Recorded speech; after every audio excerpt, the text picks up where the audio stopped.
Welcome back, everyone, to the Box of Inspirations show. I'm Jossif, and today I have Tyler Basu with me.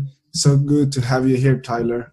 Hey, Jossif. Thanks so much for inviting me on your show. It's a pleasure to talk to you.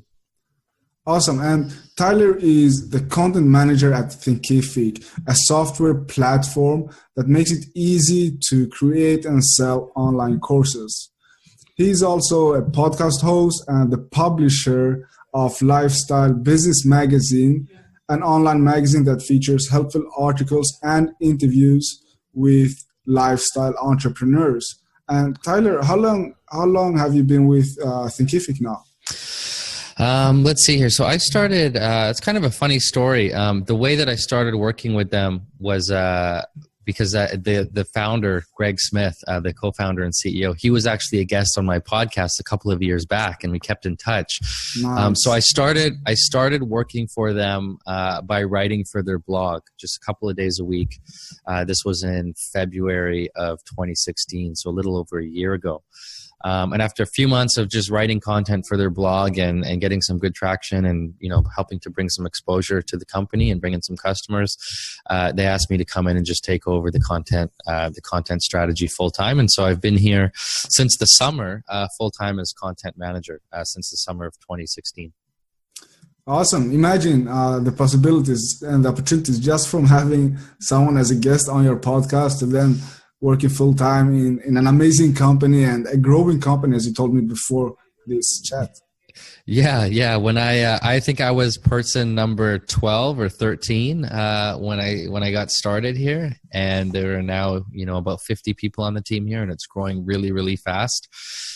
So it's been a lot of fun. Like the year has just flown by, and I'm excited to see how much more the company grows over the next few years. And who would have knew that podcasting would have helped me, connect with so many great people from around the world and start doing some cool things with a great company. So, just one of the many reasons to get out there and do interviews like this. You're doing the podcast. I'm sure you know how great it is to connect with people and to have guests on your show to build relationships with. For sure. And not only that, but to also learn about other stories, but also learn from their knowledge and experience in their field, and then how you can apply that to your business as well. I think that's a lot of value right there. Yeah, absolutely. And you had a podcast before joining the Thinkific team, but did you start podcasting with them directly, or was it after a few months? So I started my first podcast. I started interviewing people for a blog in 2012, and I was actually going to school to be a realtor. And then after about 30 interviews, I finally figured out what podcasting was. So I turned those interviews into podcast episodes and launched a podcast that was called Chatting with Champions. And I kept that going from 2013 to 2015 while I worked in real estate. And I published just over 100 interviews. And then I decided, after speaking with so many entrepreneurs from around the world and learning about different industries and different types of businesses, I decided that the type of business I liked the most was a lifestyle business or an online business, one that you can run, from your laptop essentially. And so I narrowed my focus and I started a second podcast along with the online magazine called Lifestyle Business Magazine. And I've kept that going. I'm still doing interviews. I'm still writing articles for Lifestyle Business Magazine. And again, the focus is really on entrepreneurs that are building businesses that allow them to also accomplish their lifestyle goals. If they want to be able to travel, or they want to work from home, or they want to spend more time with family, they're intentionally building businesses that allow them to do that. And for Thinkific, at the moment, we have a YouTube channel called Teach Online TV. So I do a ton of interviews there as well, where I'm interviewing other people who have created online courses, or industry experts, marketing experts, who have something to say that would be valuable for our customers. So right now I've got the YouTube channel and the podcast going simultaneously. And being a lifestyle entrepreneur, it's definitely something I can relate to, and I'm pretty sure many of the viewers and the listeners can relate to as well, either having it as a dream or living it right now, basically living their dream. And in this interview, we will focus on podcasting and everything there is to know when it comes to finding guests, preparing for the interviews, and how the easiest way to find a date, to set them up and make it happen. But before we do that, to the ones who don't know who you are, tell us a little bit more about what you do exactly with Thinkific, what the business, the company does as well. Sure. So Thinkific is a software company. We provide the platform for people to create and sell an online course. And in fact, they don't even have to sell it. They could give it away for free if they like. We've got companies like Hootsuite that uses us to create all their social media marketing courses, and that helps, their customers be more successful using their software. But we've also got entrepreneurs like authors and speakers and coaches and consultants and even podcasters who have an area of expertise, and they've decided to share that by creating an online course and selling that to their audience. So we make it really easy for people to do that because you don't have to build a website from scratch. You can just, run it on our platform, put your own branding there, put your logo, control your pricing, talk to your students, all that kind of stuff. You have full control.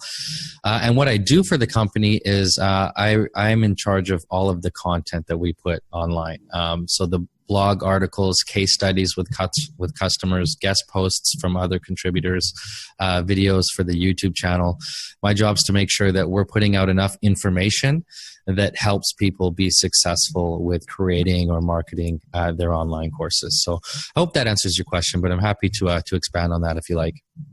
It does. And as we now know, you've done podcasting for a while, and you know the field pretty well. And if you were about to convince someone to why they should start podcasting or doing video podcasting as we're doing right now, and you're doing as well on YouTube, besides the reason that they can get a job, as it happened to you, what would you tell them? Well, there's a few reasons why I'm a huge fan of podcasting and interviewing people in general. And there's a few reasons why it's good for your audience or the people consuming your content, but it's also good from a content creator's perspective. So I'll talk about for the benefits to an audience first. Now, I think that audio content is the easiest to consume. If you compare it with text and video, audio is the one type of content that you can consume while you're doing something else, like while you're driving to work, while you're going for a run, while you're at the gym, while you're cleaning up the house. You can multitask, so you can be learning while you're doing something else. It's a little bit different with articles and videos because you actually have to pay attention to them and you have to stop doing something, whatever else you were doing in order to consume them. So I think that audio content is very convenient for the consumer, the person who wants to listen to the interview or listen to the podcast episode. And it's also very quick to create. Anyone can record themselves speaking. Not everyone's comfortable being on camera, or not everyone's a good writer. So I think it's one of the easier types of content to create as well. Now with video, I do recognize that the majority of the content being consumed online is gradually becoming video content. In fact, I just got back from Social Media Marketing World in San Diego, where I learned that by 2019, 80% of all content online that's consumed will be video. So it is important, even if you like doing audio podcasts, it is important to acknowledge that there is a demand for video as well. So that could mean, doing a video interview like this, putting the video on YouTube, and then taking the audio and making that a podcast. So now you've got two forms of content from one interview. Another one of the benefits is as you're putting content out there, content marketing in general, when you're putting free information online that helps the people that you want to help, so your target audience, it helps build trust with that target audience. It helps you attract them, because the more content you've got online, the more ways that those people can find you. And it helps position you as, the authority or the expert on your topic. So those are some of the reasons why I think you should, do a podcast or do a YouTube channel and just put content online in general, because it helps you build your brand and your authority that way. And at the same time, it makes it easier to sell later. If you've been, giving value to people by creating podcast episodes for them or videos for them, and you've been doing that consistently, then when you go to ask for something in return, it's an easy ask because you've provided so much value up front. They already know you, they already like you, they already trust you. So it's easier when you've got something that you want to sell to them, like, for example, an online course or a book or, consulting services, whatever it is that you offer, software even. It's easier to make that ask when you've provided some value up front. So those are some of the benefits anyway, both for, consuming audio content or consuming podcasts, but also being the creator of the content in the first place. I love that you mentioned that when you're doing a video podcast, then you can upload the video as it is, or you can remove the sound from it and use it as an audio only podcast as well. That way you can reach a bigger audience, because everyone likes to consume content in different ways. Yeah. And another trick I recently learned, because I was talking to somebody about what they thought about, putting entire interviews on YouTube or long videos on YouTube. Because the thing is, if somebody doesn't watch the whole video, that basically tells YouTube that it's not a great video. When usually that's not the case. Sometimes people just don't want to watch, a 40-minute interview. They'd rather listen to it, while they're doing something else, type of thing. So what I am seeing a lot of podcasters doing is just putting a little bit of the video, like they're recording a little bit of their podcast episode in video format, or they're just creating like a promo video or a bit of a teaser video. And so they put that on YouTube, but it links to the full audio interview that they want people to listen to. So that's, another thing that you can do. If you see, and this totally varies with your topic and your industry, but if you see that people aren't watching long videos about your topic, maybe just do short ones that promote your longer content that's maybe in audio form. That's a really good idea to adapt to the platform and then build the hype and then send them to the medium that they would love to rather consume the content in. And of course, there's more than that goes into an interview. And obviously you want to find guests that are a good fit and that your audience would really love to see or hear in your podcast. But how do you usually go about when finding new guests for your podcast? Yeah, that's a good question. So there's a couple of considerations. Like, one is the topics that you want to cover. So if you know that certain topics are important to your target audience, or that would just be, a great thing to discuss on your show, then you can go and find the people who are the recognized experts on those particular topics. Another way to do it is, you look for the people first. You go to, like when I started, and I didn't have a lot of connections, I was working in real estate. I didn't really know a lot of entrepreneurs or online entrepreneurs or people, other than who I knew locally. So that's where I started, was locally. I started by going to networking events, meetup groups, seminars, and approaching the speakers at those events and saying, "Hey, I got a podcast. I'd love to, for you to, come be a guest on the show, and we can talk about what you just presented at this event here." And so that's how I started. And then from there, after interviewing somebody, I would ask for a referral. If they knew somebody that would be a good fit for my podcast, I would ask them to make the introduction for me. And then over time, I realized the power of building relationships with other podcasters. So I started, inviting other podcast hosts on my show and being interviewed on their show, and sending my guests to other podcast hosts and referring them. And then they ended up reciprocating. So, right about maybe 2 years into my journey as a podcaster, most of my guests were referred to me. I didn't have to do a lot of going to events or sending cold emails anymore. A lot of them, the tables turned a little bit. People started referring guests to me. And the same thing happened when I built relationships with PR reps. Any PR rep will have a bunch of clients, and their job is to get those clients exposure in the media and on online magazines and on podcasts. So you just tell the PR rep, who your ideal guests for, what type of guests you're looking for are, and if they happen to have a client that would be a good fit for your show, they can introduce you. So that's those are two great ways, is, you know, having relationships with other podcast hosts and with PR reps. But in the beginning, don't be afraid to just get out there, do some networking, go to events, go to conferences, go to places where people who have expertise on the topic you want to cover on your show, go where they are and just introduce yourself to them. And the beauty of social media, you can do that just by sitting right here on your computer. Absolutely. Just log into Facebook, join some groups, and there you have it. It's as easy as that. But I love that you said the relationship stuff. Because I believe in that so much, that you need to have good relationships and build those relationships before you even need them. But having someone referring someone else to you, that's the best way you can grow your business and you can grow your podcast as well. So it's really important, in my opinion, to build those relationships right from the beginning. Yeah. I think relationships are definitely key, because the higher up the ladder you climb, or the more, if the people that you're trying to interview on your show, if they're recognized experts, and if they've been around for a while, they get a lot of requests. Like, a lot of people want to interview them. Podcasters want to interview them. Bloggers want to quote them. The traditional media might even want their attention as well. So they get a lot of pitches. And if you're sending a cold email pitch, you're probably going to end up going through a gatekeeper or put on a wait list, or it'll take quite a bit of following up to get it. But if somebody that person knows introduces you to them, they almost always say yes.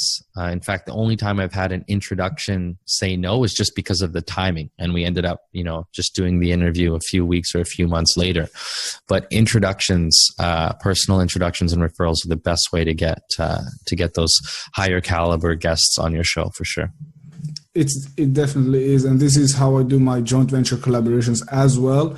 It's through relationships and through referrals. But I'm curious, Tyler, how do you do the research, or do you do research before you interview someone?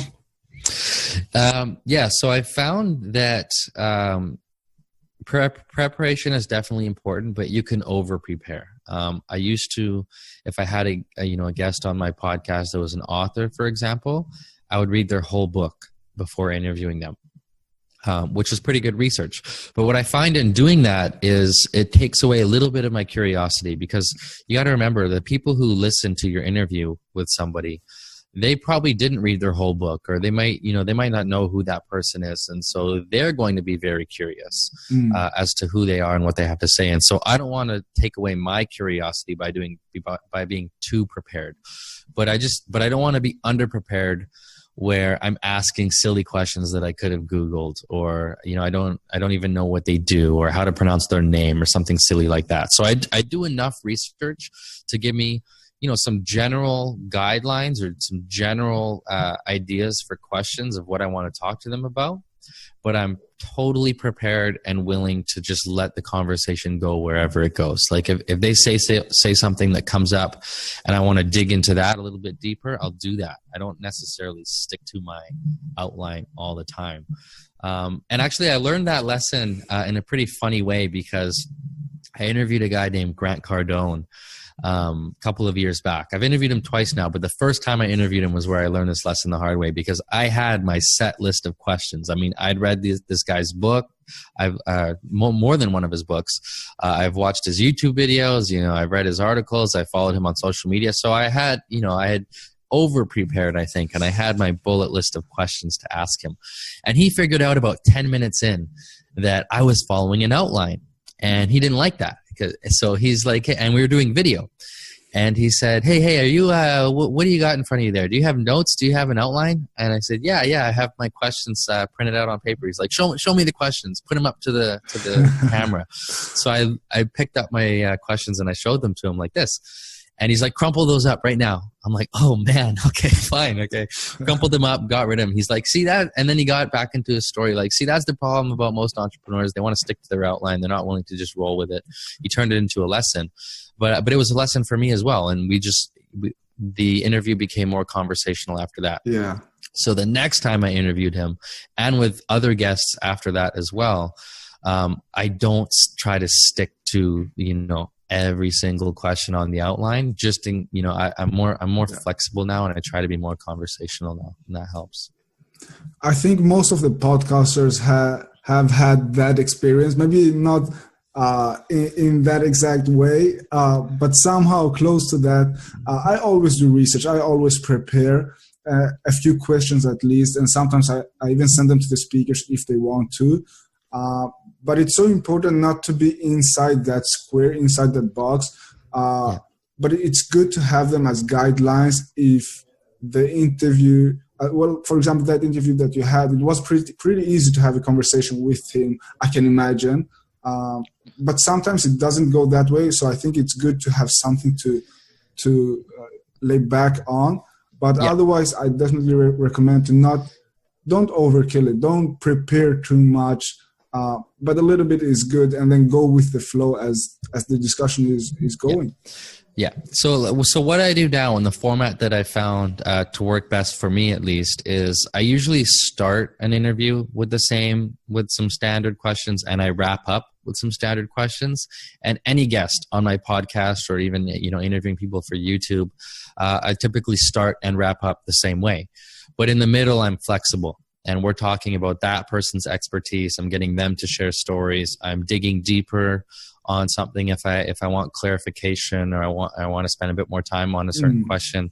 I'm flexible in the middle, and I find that works best for me. I know some podcasts where the entire interview is very concise, very planned out. It's the same set of questions for every guest on the show.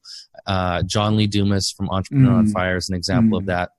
He's got his standard format for every episode.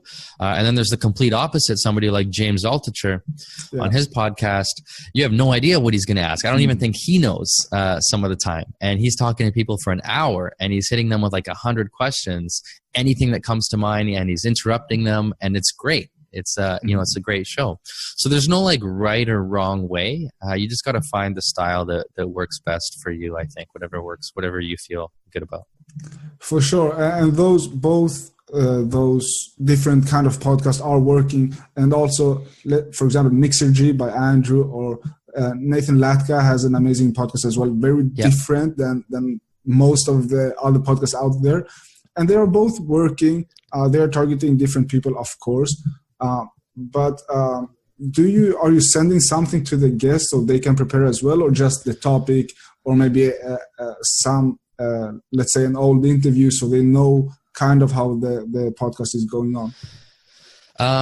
So I've done close to probably approaching 200 interviews, again, for 2 podcasts and a YouTube channel over the last few years. And I have an interview prep page, but it's not so much to show them what I'm going to ask them. Like, there's a generic bullet list of topics that we'll probably cover, like how they got started, some tips they have on their area of expertise, and advice they can give to others, things like that, generic topics like that. But that prep sheet is really just to make sure that they show up with a good microphone, a good internet connection. They know it's going to be on Skype or Zoom, or how the call is going to happen. There's a disclaimer in there so that they recognize that I do own the interview. I'm going to edit it, and I might put it on, YouTube, or turn it into articles. I can do other things with it. So it's more of it's not so much to prep them for the questions. It's just to prep them for the interview itself. Right. And what's going to happen before and after, and how it's all going to be coordinated, and that kind of thing. I haven't had too many people ever ask me to send them the full list of questions before. Most of the guests I've interviewed have been happy to keep it pretty conversational. One thing that does come in handy is just right before you hit the record and you start interviewing somebody, sometimes a fair question to ask is, anything off limits, or do you have any questions for me before we get started? And if anything comes up in that moment, we can talk about it real quick and then jump into the interview. But generally, I don't send them a list of questions because, again, I want to have the freedom to ask different questions as they come up. I don't want them to send them an outline and now they're expecting me to stick to that outline. And maybe they even prepared responses, but comes across as them being prepared. It's not conversational anymore. Like I had one person who was literally reading responses to me. This was way back in my, my first like 5 or 10 interviews I ever did. One of those guests I remember, he was literally reading the responses he prepared to questions I sent him ahead of time. So I learned the hard way. Sometimes doing that can backfire. If that person hasn't been interviewed too many times before, they might over prepare as well. Yeah, it's like kind of very robotic, but I usually have a pre-talk where I cover, as you said, you're asking the guests if they have some questions before you begin, if something is off limit. Maybe you want to make sure you're pronouncing their name right. Yeah. Do you usually schedule time for a pre-talk as well, or does that just come naturally with the interview? Yeah, so that's something I outline in that interview prep page. Like if I'm asking for 45 minutes of somebody's time, I'll tell them that the interview is 40 and that other 5 is so that we can have a quick chat before and after the interview. So I schedule it in. Perfect. So Tyler, before we hit the last round of this interview, tell us the easiest way we can find you online and connect with you. Yeah, sure. TylerBasu.com is my personal website. You can find me on social media. I'm pretty sure I'm the only guy in the world with this particular name. So Tyler Basu, if you search that up, I don't think you'll find anybody else other than me. Let me know if you do, because I'm waiting to see if there's any others in the world. But yeah, social media or my website. And from there, you can figure out like where the podcast is, where the YouTube channel is, all that kind of stuff. Awesome. And I will link to everything below this interview so people can just click it instead of searching and finding someone else instead of you. So we will make it easy Sure. for them. Sounds good. Okay. Okay, so it's time for the last round of this interview, and I call it the unexpected 3, where I will ask you 3 random questions. Are you ready? Yeah, let's do it. So number 1, what is one of your favorite resources or online tools right now that you are using? Trello to create a content calendar. I would be totally lost without Trello. Another option is Asana. I use both. Just depends for which project, but I essentially do the same thing. I'm planning, interviews, articles, case studies, all the content I'm putting online. It runs through different columns in Trello. There's checklists for all that stuff. So, I'm very methodical, very systemized. The same thing happens every time. I've used Trello a little bit, and it's really simple to use, and it helps you a lot. So question number 2, what's one thing you'd recommend to a podcast guest that they should have in place or know about? So I would, as a podcast host or anyone who's interviewing, other people, to always get into the habit of when you're finished interviewing somebody, don't just say, okay, thank you, bye-bye, and then never talk to them again. Always ask after the interview, is there anything else I can do to support you? What have you got going on? What's coming up? How can I help? Are you looking to do more interviews? Either clients to their business if you can, or to other podcast hosts who might like to interview them. Make sure that you're using that interview as your chance to build and maintain a relationship with that person. Because if you do that to every person that you talk to, a year or 2 will go by and you'll essentially have friends all over the world who are experts in your industry. And when you have friends who are experts in your industry, a lot of great opportunities can happen. In fact, that's how I ended up working here at Thinkific. Was I stayed in touch with Greg Smith. When I wanted to learn about online courses, I said, who's an expert on online courses? I went to a meetup here in Vancouver. Greg was speaking about online courses. I went up to him after the event. I said, hey, I have a podcast. I'd love to have you on the show and talk about online courses. He said, yep, let's do it. I interviewed him. I stayed in touch with him. I added him on Facebook. And like a year later, I saw that he was looking for some help with content for Thinkific. And I said, hey, man, I'd love to help you out. And it was like literally within days, I was writing my first article for them. So yeah, amazing thing happens when you keep in touch with the guests that you've had on your show. I think that's what I'm trying to say. That's a perfect advice. Keep in touch, build a relationship, Give more value if possible, because then it's always easier to ask.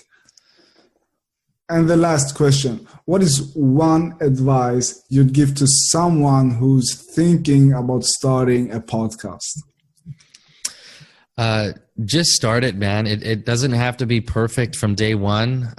It doesn't take a lot of equipment to get set up. If you've got a laptop and a mic and a pair of headphones, you can get going. Listen to other shows.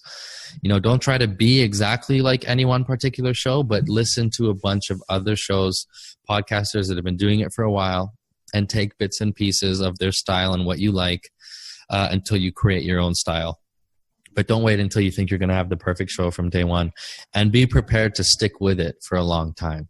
Again, I've been doing these interviews and putting content online for almost 5 years now, and I'm just really starting to see the results.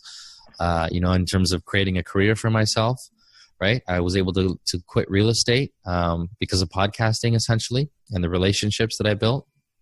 Was able to get my name out there, build a personal brand, but also learn how to use content to help grow other companies as well. So it's been a lot of fun, man. I've learned so much good stuff. It didn't cost me anything except my time and a laptop so I could do Skype calls. And the relationships that I've built with people around the world have made it absolutely worth it. So yeah, you just got to get into it. You just got to get started. It is super fun. You just have to get started. And the consistency is the key, because you won't be the best at the beginning, but if you work hard, if you do it over and over again, as you just said, I mean, that's the key to become better, to improve. Yeah, absolutely. Stick with it long term. Don't do it for a couple of months. If you want to do podcasting, be prepared to do it for minimum 6 to 12 months. See what kind of impact it has, and then keep it going if you can. Perfect, Tyler. And before we end this, I want to take some time to acknowledge you for how giving and helpful you have always been. And thank you for not only being on this show, but also for having me on your show as well. And it's a pleasure to have you here and sharing this knowledge. Yeah, no problem, Jossif. It's been a pleasure. We had a great conversation a few months back about joint ventures. I remember that. You shared your expertise with our audience, so it's my privilege to reciprocate. Awesome. That will also be linked below this interview if you want to check that out. So thank you again for being here, and thank you to all for watching us. Cheers.